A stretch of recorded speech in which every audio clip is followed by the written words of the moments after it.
Alright everybody, it's time for another episode of Let's Argue, where I take on all your hot takes, unpopular opinions, and difficult questions about anime. Yeah, there's already other people doing this, but you know what? I'm better. The culture of constantly keeping up with every popular show every season is bad for your enjoyment of the medium. Hard agree. I definitely think that there are people who fall off with anime because they're trying too hard to watch current shit and to be a part of like whatever everyone's talking about without realizing that so many of the people who are watching seasonal shows or are getting hype about it tend to be newer. They tend to be people who are just getting on board, who want to participate in the culture, who maybe haven't seen as many shows and are more easily entertained by stuff that is more broadly focused. And the most broad-reaching show is always going to be the most popular because there are hardcore fans who might like it and, you know, people who haven't seen as much who are definitely going to, you know, be more inclined to check out something that more obviously appeals to them. So if you say get into anime because you like action, which is a very common action and fantasy, you know, like it's a great medium for those two genres, especially because you don't get great action fantasy shows in the West, really. So if you get into anime because you want to see like these somewhat edgier, more violent fantasy action shows, then whichever ones of those have the most hype surrounding them are most likely going to be the targets for your consumption. And so you're going to get like a huge amount of especially young people getting excited about these shows, and the people who spend the most time on the internet are those young people. The people who are going to be most participating in discussions, who are going to be most excited to be online all the time discussing the current shows and watching as much of the current season as possible.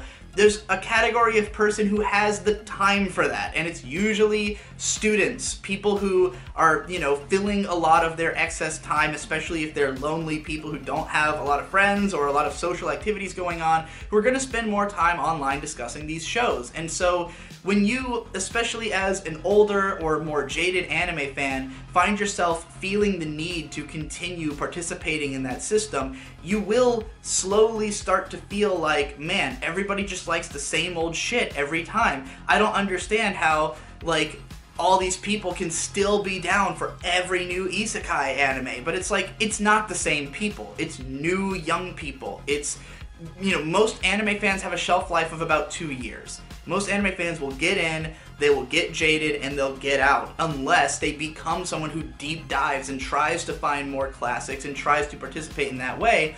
But when you reach a certain point where if anime was more of a social thing for you, if it was more of a way to have a means to talk to other people online, then you might not really have any reason to continue with it at that point. Like, if you're not interested in it purely as an artistic medium that you personally care about, then you really don't have a reason to stay interested. So I think that it's kind of natural that anime fans will come in and out in cycles, that the broad shows will always be the most popular and the most discussed. And I just think that there are too many people who aren't really recognizing that they don't have to consume anime that way in order to continue being a fan of it. And even if you do really value the discussion, you can find people who are discussing more interesting shows, but you kind of need to first know that that stuff exists and to sort of have an in to even like appreciating that kind of shit. Because, you know, speaking for me personally as somebody who got into anime through, you know, Toonami and Adult Swim and internet forums, like, most of anime history I didn't know about until I had been an anime fan for 5 or 6 years. Like, I had been deep into it for a long time before I found out about, like, how important is Gundam, or how, you know, like, I didn't even know about, like, World Masterpiece Theater and, like, Hayao Miyazaki and Isao Takahata's influence, like, the depth of what they had done until the last 5 years. And I've been watching anime since 2001, so it's like,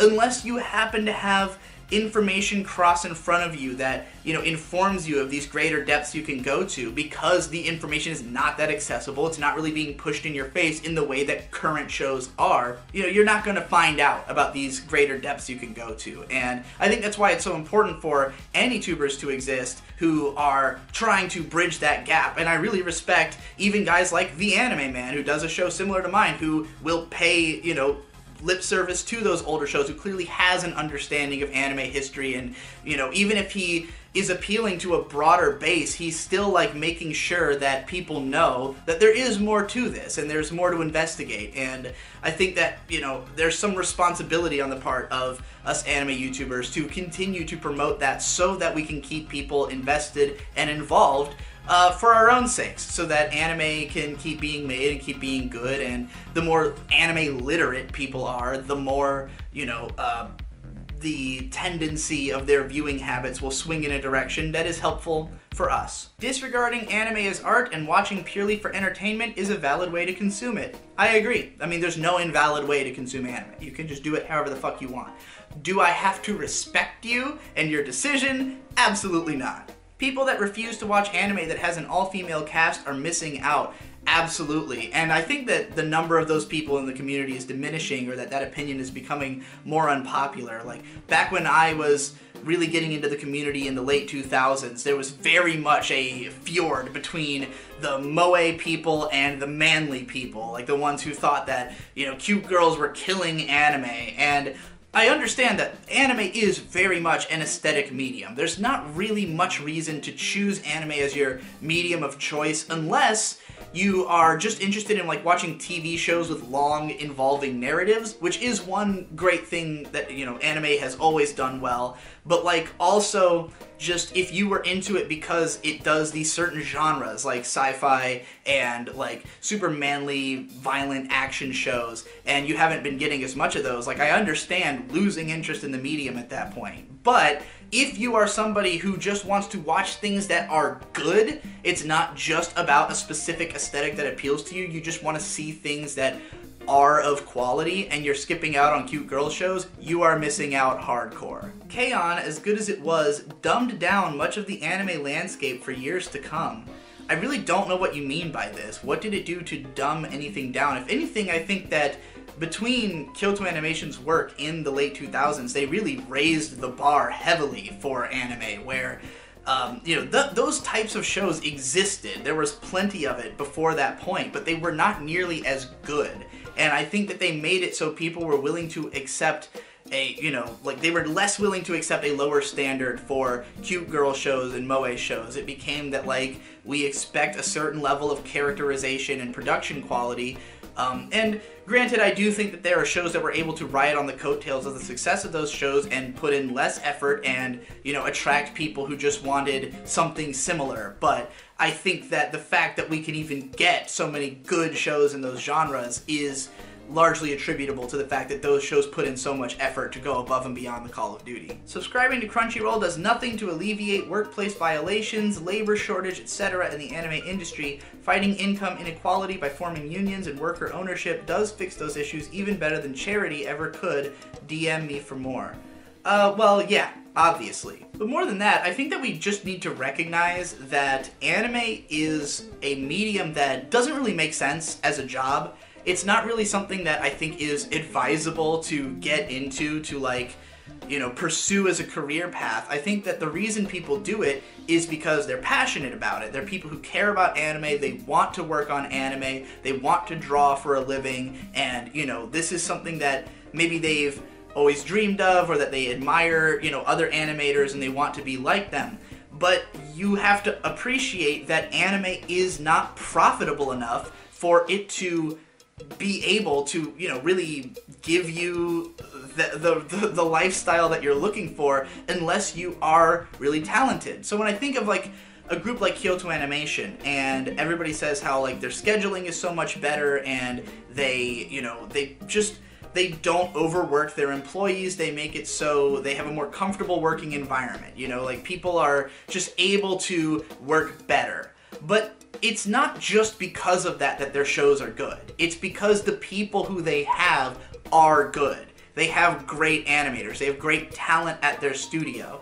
And not everybody has that talent. Not everybody has that skill. Everybody has to kind of work their way up from somewhere and start somewhere. And granted, we could be training new people better, but I also think there would have to be a system of just vetting more people. That, like, we don't need as many people making bad shows. We don't need people who can't you know, reach the level of quality, that their show can have the level of spread, that it can make the amount of money that will not necessitate you to put out 17 shows in a year to keep your studio afloat, you know? So, and I'm not saying that this is the only reason things are bad. I'm just saying that, like, I think it's unaddressed when people talk about these issues. Everybody likes to talk about how bad the working conditions are without really addressing how it's not really a good job choice in the first place, unless you are legitimately good at it.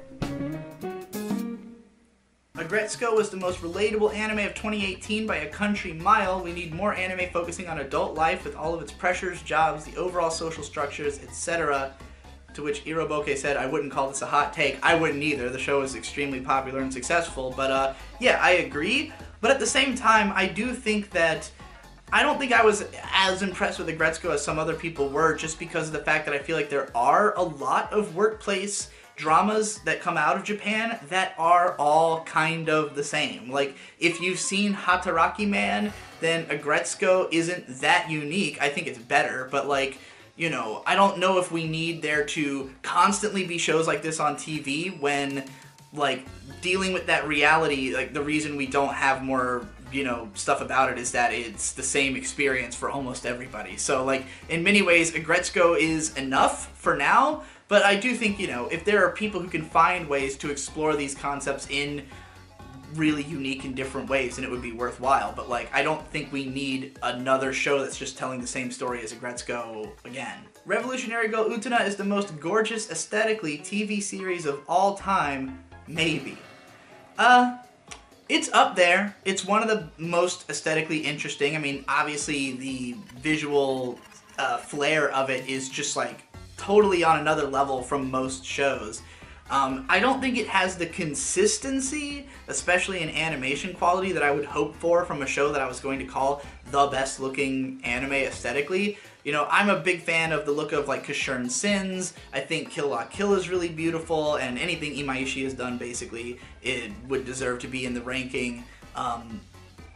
Cowboy Bebop. Like, these are shows that might not do as diverse of things visually, but, like, consistently every image is gorgeous. Still, though, Utena deserves to be in the running, no question.